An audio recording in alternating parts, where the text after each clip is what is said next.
Selamat siang Sobat Investor, kembali pada update gudang saham pada minggu ini tanggal 5 Desember tahun 2020. Kita mulai dari pergerakan IHSG itu sendiri.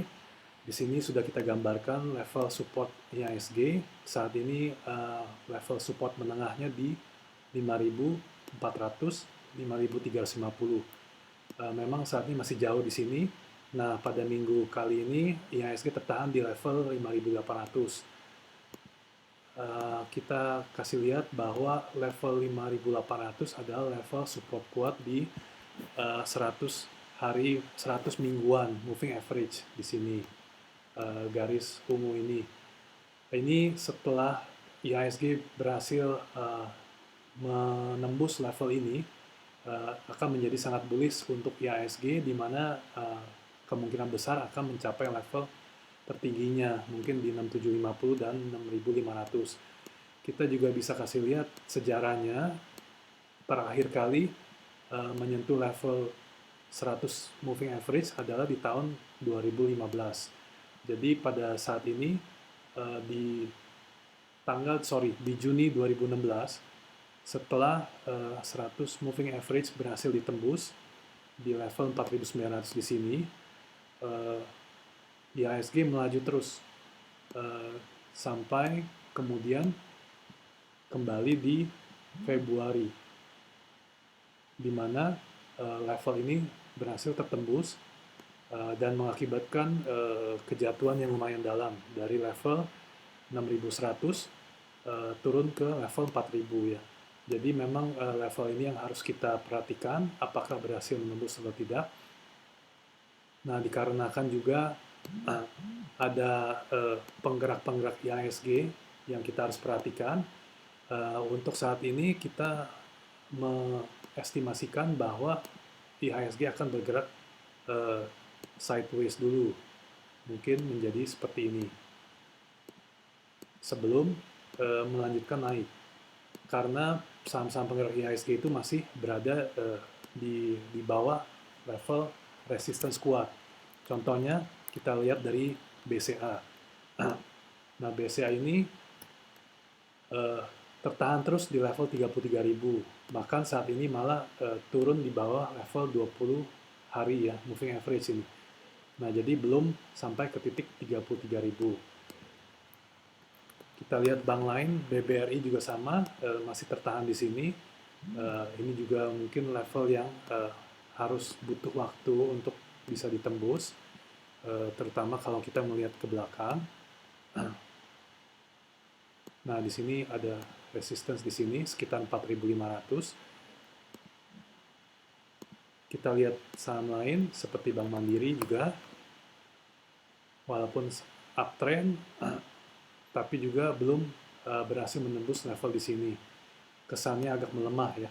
Jadi pada tanggal 27 November berhasil mencapai level 6.800. Sekarang trennya agak turun di 6.600. Saham lain yang sudah naik banyak dan sedang profit taking adalah Telkom. Jadi Telkom belum berhasil menembus resistance jangka panjang 3.500, turun lumayan dalam, tapi ketika naik tidak secepat ketika pada waktu turun. Jadi tertahan di level 3.350 di sini. Saham lain yang lebih positif sebenarnya adalah saham rokok HM Sampurna.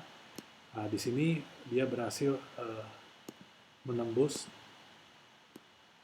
trading range seperti ini. Jadi sudah di atas sekarang 1.600 juga.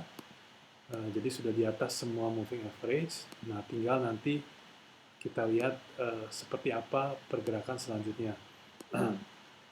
Nah, sementara IHSG berada dalam sideways seperti ini, kita bisa lihat mungkin saham-saham yang belum naik, yang ada kemungkinan untuk breakout. Contoh yang sudah lumayan jalan minggu ini adalah Tekim, Ciwi Kimia.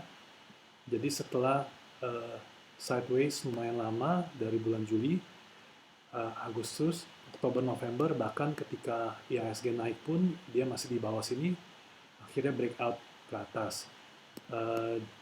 Kita lihat juga teman-teman seindustrinya INKP masih berusaha untuk mendobrak level Agustusnya ini di 10.000. Kalau kita lihat lebih panjang lagi, ini adalah level yang sangat krusial untuk 10.000.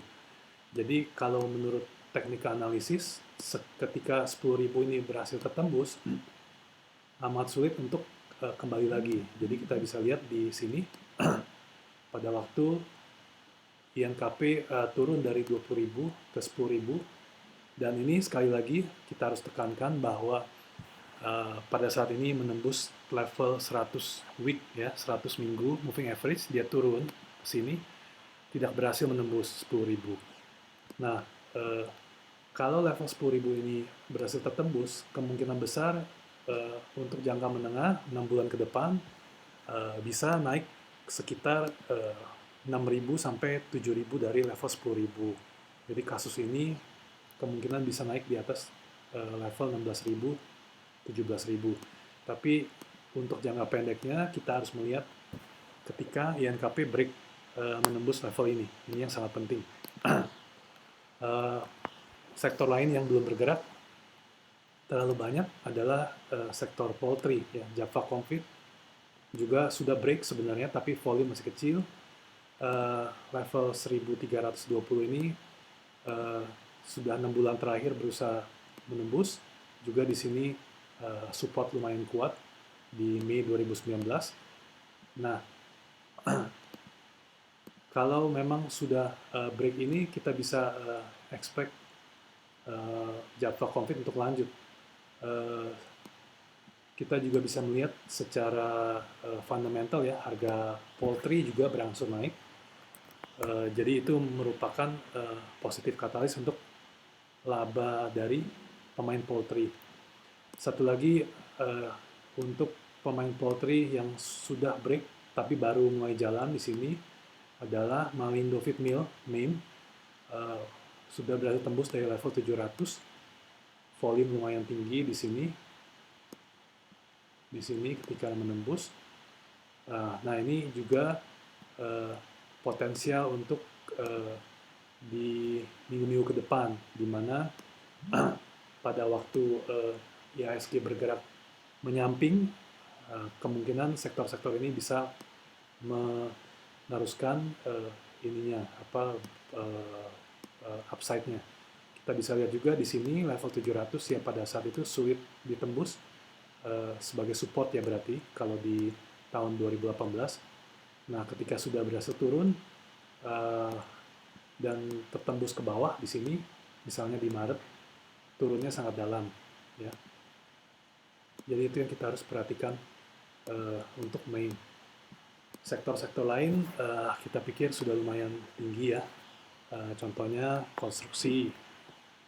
Ini memang sudah berhasil menembus level resistance-nya di 700 juga kebetulan, 690 700. Tapi sudah naik lumayan banyak ya dari sini. Jadi ini yang mungkin sektor yang kita harus waspadai untuk aksi ambil profit ya. Ini mirip-mirip, tapi mungkin Wika tidak terlalu besar naiknya dari breakout-nya. Seperti ini, dari 1.400, ya sekarang 1.800, jadi sekitar 30%.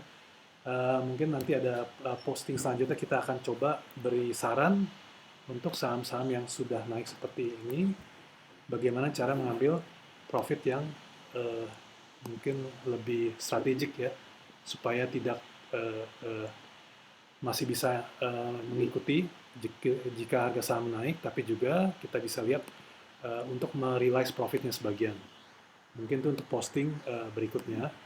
Jadi untuk saat ini seperti ini aja update dari kami. Terima kasih dan semoga bermanfaat.